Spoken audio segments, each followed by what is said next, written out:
Hello, আজকে শীষ পালংয়ের একটা মজাদার নিরামিষ সবজি বানাবো।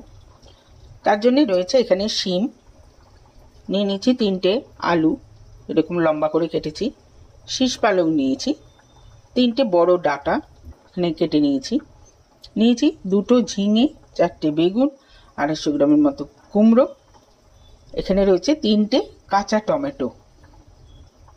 এবার একটা কড়াই বসিয়ে দিয়ে দিয়েছি সর্ষের তেল।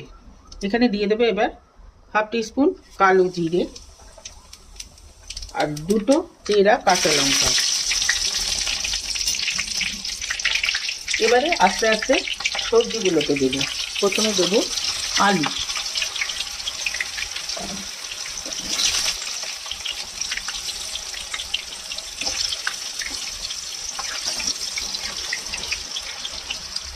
আলুটাকে একটু ভাজা করে নিয়েছি। এবারে দিয়ে দেবো ডাঁটা, কারণ ডাঁটাগুলো কিন্তু শীষ পালংয়ের ডাঁটা বেশ শক্ত থাকে।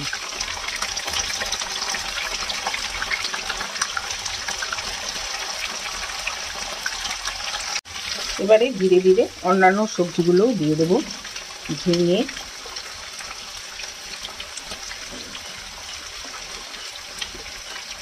বেগুন, কুমড়ো, শিম,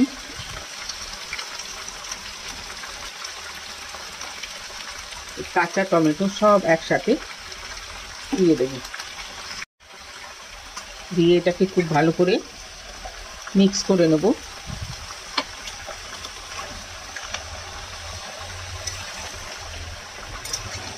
মিক্স করে এটাকে ঢাকা দিয়ে দেব।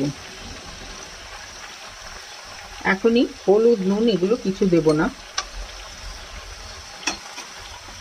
এটাকে এবারে ঢাকা দিয়ে দিলাম।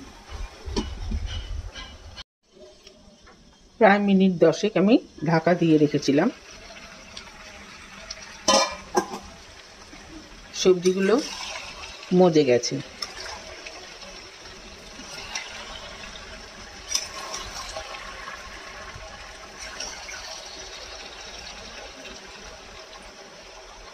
এবারে এটার মধ্যে দেব হলুদের গুঁড়ো,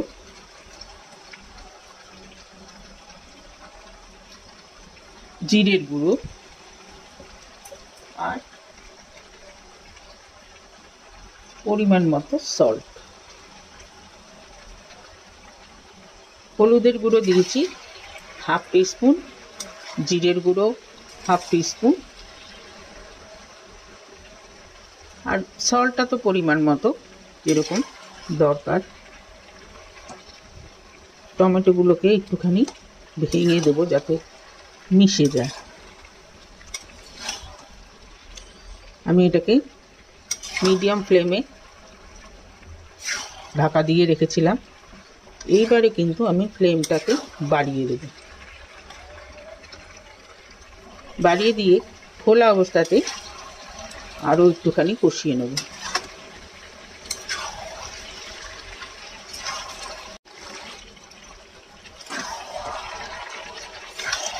সব সবজিগুলো সেদ্ধ হয়ে গেছে আর একটা গা মাখা ভাব কিন্তু চলে এসেছে। এইবারে এইটার মধ্যে লাস্টে দেব সর্ষে। আমি 2 টেবিল স্পুন সর্ষের গুঁড়ো নিয়ে ভিজিয়ে রেখেছিলাম, সেই সর্ষেটা এটার মধ্যে দিয়ে দিলাম। এটা কিন্তু খেতে অসাধারণ লাগে, কারণ এটার মধ্যে কাঁচা টমেটো রয়েছে, লঙ্কার একটা ঝাল, টমেটোর টক, সাথে রয়েছে পোস্তর একটা ঝাঁজ। তো তৈরি হয়ে গেল নিরামিষ শীষ পালংয়ের একটা তরকারি বা সবজি। এবার এটাকে নামিয়ে দেব। তৈরি হয়ে গেল কাঁচা টমেটো সর্ষে দিয়ে শীষ পালংয়ের একটা নিরামিষ সবজি। কেমন লাগলো? যদি ভালো লেগে থাকে তাহলে অবশ্যই কমেন্ট বক্সে জানাবেন, লাইক করবেন, শেয়ার করবেন ফ্রেন্ডস অ্যান্ড ফ্যামিলিদের সঙ্গে, আর সাথে আমার চ্যানেলটিকে সাবস্ক্রাইব করতে ভুলবেন না। আজকে তাহলে চলি, সবাই ভালো থাকবেন, সুস্থ থাকবেন।